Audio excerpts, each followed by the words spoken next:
Derrière chaque éducateur, derrière chaque professeur, derrière chaque accompagnant, il y a un être humain.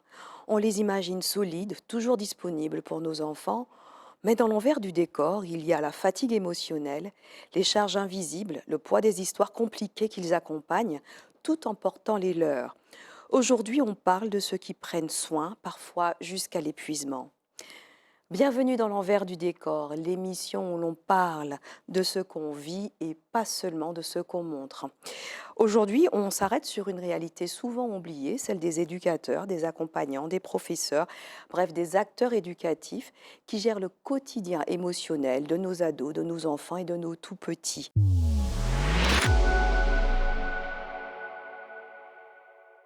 Alors la question qu'on se pose aujourd'hui, c'est comment rester debout alors qu'on doit parfois gérer nos propres soucis personnels, nos propres blessures. Et aujourd'hui, pour en parler avec nous, je reçois Kenrick Williams, qui est directeur de crèche et aussi éducateur spécialisé. Bonjour Kenrick. Bonjour Aline, merci pour l'invitation. Avec beaucoup de plaisir. Comment ça va? Ben écoute, ça va bien, ça va. Et toi? Mais ça va bien, merci. Alors justement, tu entendais l'introduction de cette émission. Aujourd'hui, on parle vraiment de ce que ça représente que de faire ce métier, d'accompagner émotionnellement les tout petits, en l'occurrence, mais aussi les plus jeunes, et Mhm. puis les ados, et même les grands aussi. C'est quand même un point émotionnel qu'on ne peut pas oublier, qu'on ne peut pas passer sous silence. Alors, dans ta réalité, qu'est-ce que tu constates? Bon, je constate que les équipes qui s'occupent, parce que moi je suis dans la petite enfance, Mhm. les équipes qui s'occupent des tout petits, ben, c'est très fatigant émotionnellement, en effet, parce qu'il ne faut pas oublier que les enfants que nous accueillons, ce sont des enfants qui ne sont pas encore stables émotionnellement. Mm. Mais ce que je constate au fil des jours, au fil des années de travailler auprès de cette équipe, cette équipe aussi a du mal à gérer ses propres émotions. Donc, c'est très difficile de gérer les émotions de tout petit, sachant que nous-mêmes, on a du mal à gérer nos propres émotions. D'accord, et surtout qu'on sait que tous les enfants ne viennent pas des mêmes contextes familiaux. Il y a des contextes Exactement. familiaux qui sont très complexes. Donc il peut y avoir des cas très compliqués Mm.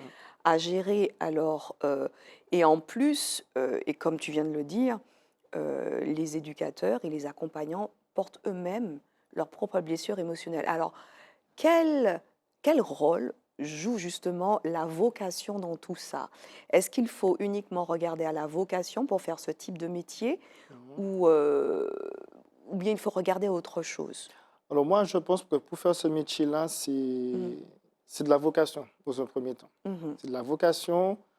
Et j'ai pour habitude de dire que lorsqu'on veut travailler auprès du tout petit, enfin, que ce soit petite enfance ou adolescent, c'est qu'on a quelque chose en nous qu'on a envie de transmettre ou qu'on a envie de soigner, en fait. Et du coup, c'est peut-être ce petit enfant-là qu'on a en nous, qu'on n'a pas réussi à soigner et qu'on essaye de soigner à travers le public qu'on accompagne. Alors là, on est rentré carrément en analyse, hein. Désolé, Non, alors, on précise quand même que ce n'est pas systématiquement le cas pour chaque accompagnant c'est ça. de jeune enfant, ou de tout petit ou même d'adolescent, heureusement d'ailleurs. Mais ce que je constate aussi, ce qu'on constate, c'est qu'il y a énormément d'attentes qui sont posées sur ce métier, qui est considéré quand même comme facile, surtout par rapport aux plus petits, parce qu'ils ne bougent pas encore totalement, Ah, c'est pas si énormément. facile que ça, hein. Voilà, c'est ça. C'est pas si facile que ça, puisque les parents ont quand même de grandes attentes vis-à-vis des professionnels. Mhm. Et c'est pour ça que moi, j'ai pour habitude de dire à l'équipe qu'il faut travailler en coparentalité avec les parents. C'est vrai qu'il y a des parents qui sont des fois, on va dire, lésés par leur parentalité. Ils ne savent pas trop comment s'y prendre. Et les équipes essayent d'accompagner les parents en ce sens. Donc, ce que tu es en train de dire, c'est que les équipes éducatives, par exemple en crèche, dans ton cas, accompagnent aussi les parents à devenir éducateurs? C'est ça. Enfin, éducateur, oui, puisque quand on éduque, c'est qu'on veut donner une certaine éducation.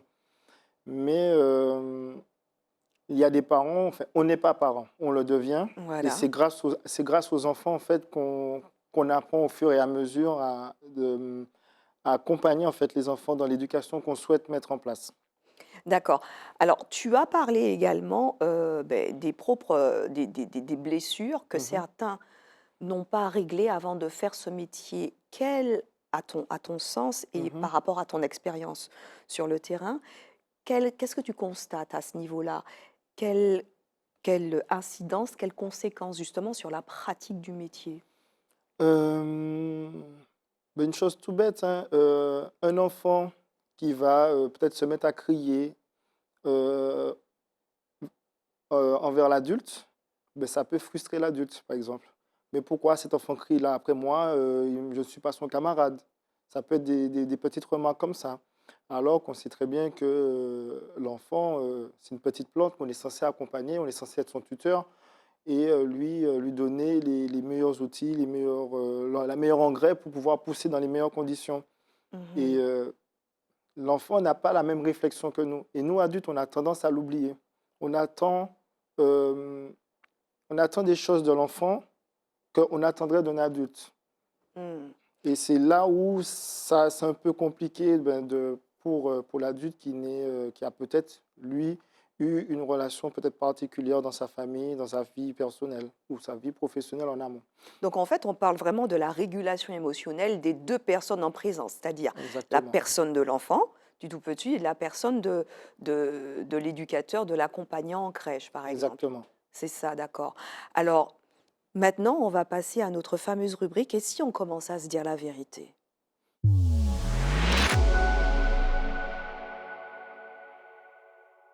Justement, face à ce constat, qu'est-ce qu'il conviendrait de faire d'après toi? Alors, moi, je pense qu'il faudrait qu'il y ait des professionnels type thérapeute, je pense, qui pourraient intervenir auprès des équipes pour qu'elles puissent se recentrer sur elles-mêmes, pour qu'elles puissent avoir la conscience de ce qu'ils étaient petits, de ce qu'ils ont peut-être connu, subi, euh, petit trauma, je ne sais pas, justement pour être conscient en fait de ce qu'ils étaient, pour qu'ils puissent se rendre compte, ben, quand ils sont face à ce type de public qui peuvent les mettre en difficulté, ben, ah, tiens, voilà, ben, ça, en fait, c'est pas de la faute de l'enfant, c'est quelque chose que moi, j'ai intériorisé. Et du coup, je peux réajuster face à l'enfant, puisqu'en fait, finalement, c'est pas l'enfant qui m'a fait du mal.